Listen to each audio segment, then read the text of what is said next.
us back to the world of Insidious, Insidious Chapter 3 is a prequel to the original film in the series. It sees the directorial debut of Leigh Whannell, who takes over the duty from James Wan, who helmed the previous two installments. Whannell also wrote the script for Chapter 3, as he did for the last two. As stated before, the film takes place prior to the events of the first movie.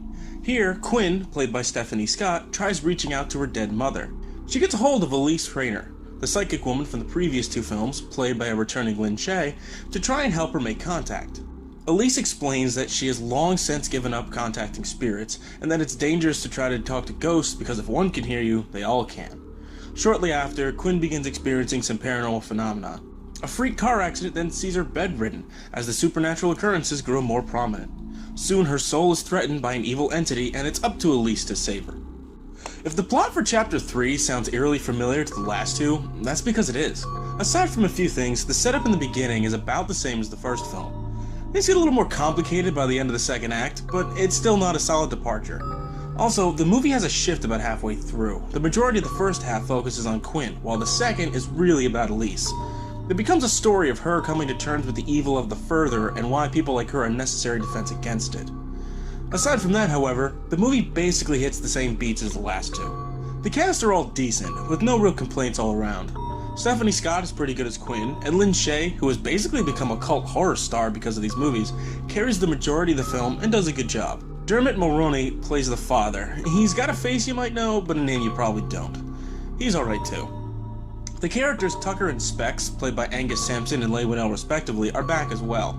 They're still cool, although they have much less to do this go around. This movie also shows how those two hook up with Elise, so that was kinda cool. Insidious Chapter 3 is a movie that makes no real strides towards anything fresh. It's more or less the same thing as the last two, however that's not necessarily a bad thing. Insidious 1 and 2 were pretty good, and while doing the same thing is definitely starting to grow stale, it's not quite expired yet. I enjoyed Insidious 3 well enough. It's not as good as the first movie, and it's more subdued than the second, but it was still a decent watch. For Leigh Whannell's first film, he did an alright job.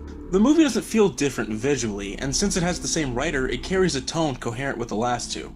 It certainly feels a part of that universe, for sure.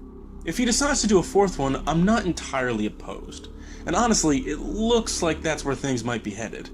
This movie, just like the others in the series, ends with a cliffhanger, one that actually ties into the first film, which was pretty neat. I guess, overall, Insidious Chapter 3 is a bit of a mixed bag. While it's definitely starting to feel repetitive, it doesn't quite feel redundant. It's not at all a bad movie, but it is an unremarkable one. Because of its repetitious elements, a lot of this film will blend together with the others in people's minds, and that clearly isn't a good sign. But I do think that there's life left to this series, and room to grow with some new stuff. It all depends on where they take it from here.